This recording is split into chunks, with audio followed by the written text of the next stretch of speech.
जंगल में रानू चिड़िया के पास कोई घर ना था। वो बेघर हो गई थी क्योंकि उसका घोंसला खज़ां की वजह से टूट गया था। बेचारी क्या करती, कुछ भी नहीं कर सकती थी। उसने कहा, अरे एक तो ये खजा भी ना जब भी आता है तब ही मुझे उसके बाद नया घोंसला बनाना पड़ता है। खैर, अब मुझे नया घोंसला बनाना होगा वरना मेरी रात अच्छी नहीं गुजर पाएगी। तो मैं जल्दी जल्दी से अपना घोंसला बना लेती हूँ। वैसे मैं बना तो लूँ अपना घोंसला, लेकिन मुझे डर है कि अगर कालू कौवा आ गया और उसने मेरे घोंसले पर कब्जा कर लिया तो मैं क्या करूँगी। उसको तो मैं कुछ कह भी नहीं सकती हूँ क्योंकि वो तो इतना ज़्यादा ताकतवर है और मैं एक नन्ही सी प्यारी सी चिड़िया। खैर, पहले मैं अपना घोंसला बनाती हूँ और फिर उसके बाद अपने घोंसले की हिफाजत करूँगी।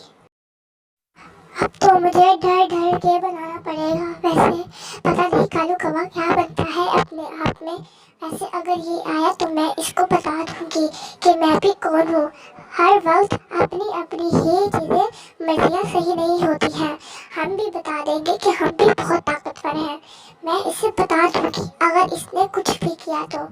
देखना, अब बस बहुत हुआ। अब मैं अपना घोंसला बनाऊंगी और इसे बताऊंगी अगर उसने लिया तो। फिर वो आहिस्ता आहिस्ता सूखी टहनियाँ लाती और मशक्क़त करके अपना घोंसला तैयार करती। उसकी मेहनत के बाद आखिरकार उसका घोंसला मुकम्मल हो ही गया। वो बहुत ही ज़्यादा खुश हुई कि उसका घोंसला बन गया है। वो उसे डर भी था और खुशी भी थी। उसने अपने आप से कहा, अरे खुदा का शुक्र है कि मैंने अपना घोंसला बना लिया। लेकिन डर तो मुझे इस बात का है कि अगर कालू कौवे ने मेरा घोंसला देख लिया और यहाँ पर आकर उसने हमला कर दिया तो मैं तो कुछ नहीं कर पाऊंगी। लेकिन फिर भी मुझे अच्छी तरह देखना होगा। अपने आप को मुझे मजबूत करना होगा क्योंकि मजबूत चीज़ों को वो बिल्कुल भी नहीं तोड़ सकता है। वैसे भी वो अपने आप में बनता क्या है, ज्यादा ही बनता रहता है। खैर, मुझे क्या उसे, मैं क्यों मुँह लगाऊं। ये सारी बात कालू कौवे ने सुन ली थी क्योंकि वो जहाँ चिड़िया रहती थी वहाँ उस तरफ रहता था। उसने कहा, अच्छा, तो ये रानू चिड़िया की बच्ची पता नहीं क्या क्या करती रहती है, मेरे बारे में इतना बुरा सोच रही थी। अब देखना तुम रानू चिड़िया, तुम्हें तो मैं छोड़ूंगा नहीं।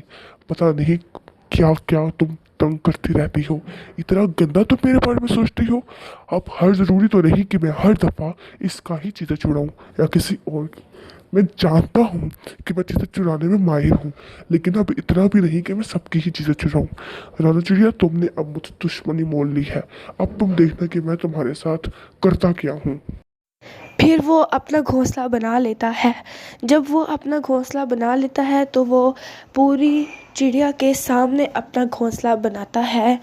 चिड़िया पहले तो नहीं देखती, गौर नहीं करती, लेकिन बाद में वो गौर करती है। वो थोड़ा डर भी जाती है, लेकिन फिर वो कहती है कि अगर उसने कुछ किया तो वो उसका सामना बहादुरी से करेगी।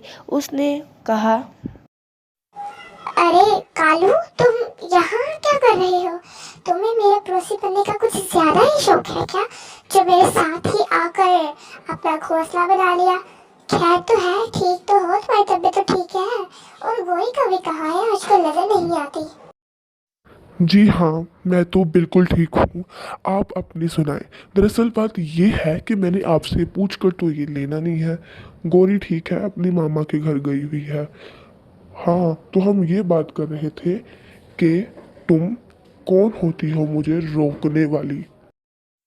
कालू कौवे को बहुत ही जल्दी गुस्सा आ गया और उसने सारी बात उगल दी और कहा, देखो, मैं यहाँ घर क्यों बना रहा हूँ।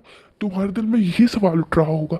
मैं यहाँ घर इस वजह से बना रहा हूँ ताकि तुम्हारी सारी बातों पर पानी फेर सकूँ, समझ आई। मुझे तुम्हारे साथ कुछ शौक नहीं है यहाँ वहाँ रहने का, समझ आई तुम्हें। ये सुनकर चिड़िया सख्ते में आ गई और उसने कालू कौवे से कहा, कालू, मैं जानती हूँ कि तुमने मेरी सारी बातें सुन ली हैं, इस वजह से तुम मुझे दुश्मनी मोल ले रहे हो। मैं तुमसे माफी मांगना चाहती हूँ, मुझे मुझे माफ़ कर दो। हम दोनों पड़ोसी के साथ ही रहेंगे और जब गोरी कभी आएगी